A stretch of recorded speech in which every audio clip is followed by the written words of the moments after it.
नमस्कार मित्रों, बात भगवान राम के जन्म से पहले की है, जब भील आदिवासी कबीले के मुखिया अज के घर बेटी पैदा हुई थी। उसका एक नाम श्रमना और दूसरा नाम शबरी रखा गया। शबरी की मां इंदुमती उसे खूब प्यार करती थी। बचपन से ही शबरी पशु पक्षियों की भाषा समझकर उनसे बातें करती और जब शबरी की मां उसे देखती तो कुछ समझ नहीं पाती थी।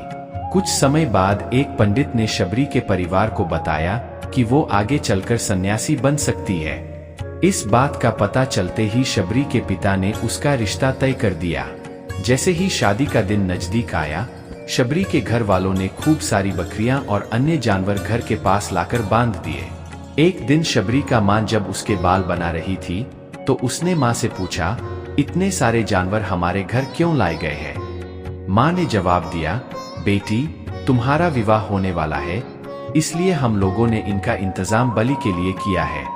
तुम्हारी शादी के दिन ही बलि प्रथा होगी और फिर इनसे स्वादिष्ट भोजन बनाकर सबको परोसा जाएगा। यह सब सुनकर शबरी दुखी हो गई। काफी देर तक शबरी ने उन जानवरों को आजाद करने के बारे में सोचा। सोचते सोचते शबरी के मन में हुआ कि अगर ये जानवर यहाँ नहीं होंगे तो इनकी बलि रुक सकती है। ऐसा नहीं हुआ तो मेरे घर से कहीं चले जाने पर ही यह बलि रुकेगी। जब मैं ही नहीं रहूंगी तब न विवाह होगा और न ही बलि प्रथा। इससे मासूम जानवर बच जाएंगे। इतना सब होने के बाद भी शबरी हर ऋषिमुनि के दरवाजे पहुंचती और उनके आंगन में झाड़ू लगाकर उनसे गुरु दीक्षा देने के लिए कहती। हर कोई शबरी को उसकी जाति की वजह से अपने आश्रम से भगा देता था। ऐसा होते होते काफी समय बीत गया। उसके बाद शबरी मतंग ऋषि की कुटिया में पहुंची। वहां पहुंचकर मतंग ऋषि को शबरी ने बताया कि वो उनसे गुरु दीक्षा लेना चाहती है। उन्होंने खुशी खुशी उसे अपने गुरुकुल में रहने दिया और भगवान से जुड़ा ज्ञान देते रहे। शबरी ने भी अपने गुरु मतंग ऋषि की सेवा करने में कोई कसर नहीं छोड़ी। वो गुरुकुल के भी सारे काम करती थी। शबरी से खुश होकर मतंग ऋषि ने उसे बेटी मान लिया था। समय के साथ मतंग ऋषि का शरीर बूढ़ा हो गया।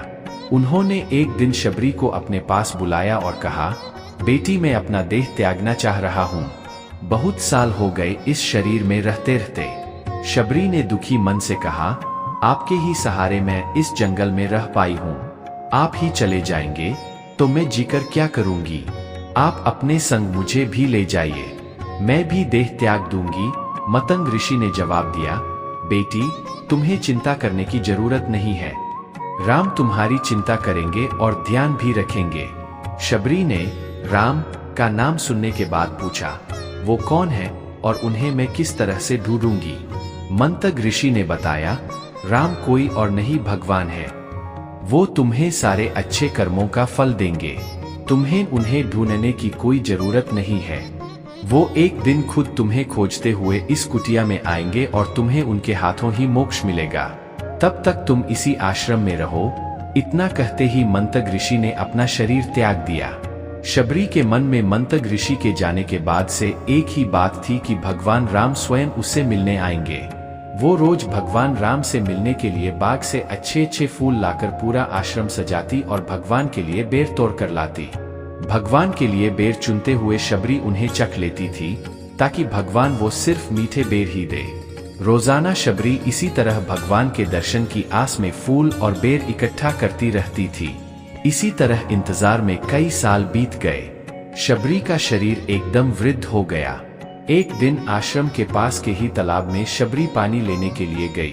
तभी पास के ही एक ऋषि ने उसे अछूत कहते हुए वहां से भागने के लिए कहा और एक पत्थर मार दिया।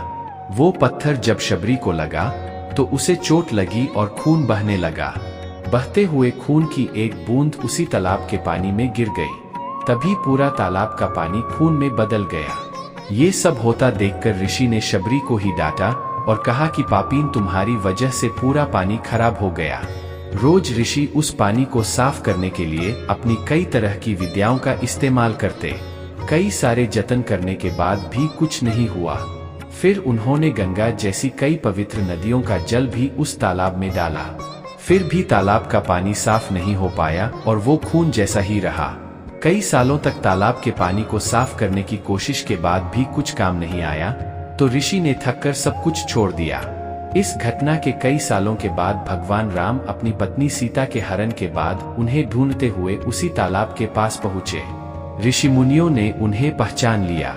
भगवान को वहां देखकर ऋषियों ने तालाब का पानी साफ करने के लिए भगवान को अपने पैर उसमें डालने के लिए कहा, लेकिन पानी जैसे का तैसा ही था।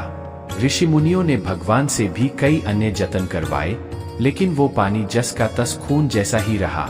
तब भगवान ने ऋषियों से पानी के रक्त में बदलने की कहानी पूछी। तब ऋषि ने शबरी को पत्थर मारने वाली सारी बात बता दी।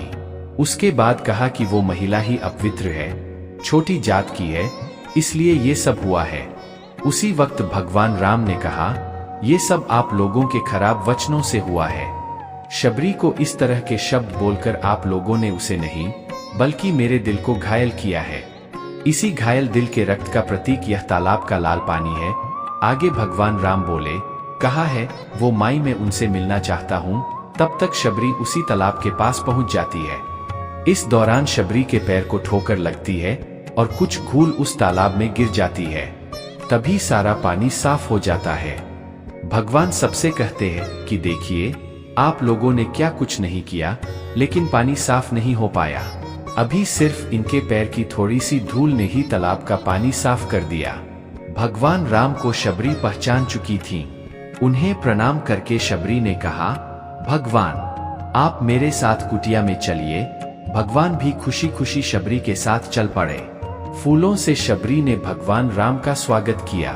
वो सीधे बेर तोड़ने के लिए बाग गईं और चक चक कर उनके लिए बेर लेकर आई। उन्होंने बड़े ही प्यार से भगवान राम और उनके भाई लक्ष्मण को बेर दिए। भगवान राम ने भी उतने ही प्यार से उन बेर को खाना शुरू किया। तभी बेर देखकर मुंह बनाते हुए लक्ष्मण ने कहा, भाऊया ये बेर जूठे हैं, इन्हें आप कैसे खा सकते हैं? भगवान ने जवाब दिया, लक्ष्मण ये जूठे नहीं बल्कि बेहद मीठे हैं। शबरी माई हम सबके लिए ये बेहद प्यार से बेर तोड़ने के लिए बाग गईं और चक चक कर उनके लिए बेर लेकर आई। उन्होंने बड़े ही प्यार से भगवान राम और उनके भाई लक्ष्मण को बेर दिए। भगवान राम ने भी उतने ही प्यार से उन बेर को खाना शुरू किया। तभी बेर देखकर मुंह बनाते हुए लक्ष्मण ने कहा, भाऊया ये बेर जूठे हैं, इन्हें आप कैसे खा सकते हैं? भगवान ने जवाब दिया, लक्ष्मण ये जूठे नहीं बल्कि बहुत मीठे हैं। शबरी माई हम सबके लिए ये बहुत प्यार से तोड़कर लाई है। इतना कहकर भगवान राम प्यार से उन बेर को खाने लगे। भगवान ने जाते हुए शबरी माई से कहा, आप मुझसे जो चाहे वो मांग सकती है। शबरी ने उन्हें कहा, मतंग ऋषि के कहने पर आज तक सिर्फ आपके दर्शन करने के लिए जी रही थी। अब आप मुझे मोक्ष प्रदान कीजिए। मैं अपना शरीर आपके सामने ही त्यागूंगी। उसी वक्त शबरी ने अपना शरीर त्याग दिया। भगवान राम ने अपने हाथों से उनका अंतिम संस्कार किया और सीता माँ की खोज में आगे बढ़ गए। इस तरह से ऋषि मतंग की बात सच साबित हुई और शबरी को भगवान राम के दर्शन भी हुए। तभी से भगवान राम को शबरी के राम भी कहा जाने लगा। तो दोस्तों आपसे बता दें कि शबरी पूर्व जन्म में एक परमहिसी नाम की रानी थी। एक बार कुंभ के मेले में परमहिसी रानी और राजा दोनों साथ में गए थे। राजा का वह पर शिविर था। रानी ने एक दिन अपनी खिड़की से ऋषियों का समूह देखा। वह हवन कर रहे थे और मंत्रों का उच्चारण कर रहे थे। उसको देखकर रानी का मन वह बैठने का कर रहा था। रानी ने वह जाने की राजा से अनुमति मांगी, लेकिन राजा ने इनकार कर दिया और कहा, रानी आप ऋषियों के बीच बैठने नहीं जा सकती, यह आपको शोभा नहीं देता।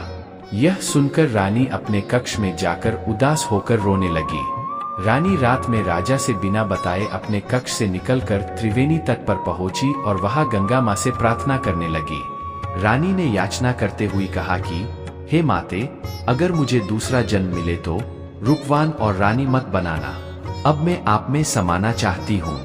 इतना कहकर परमहिसी जल में समाधि ले ली और देह त्याग दिया।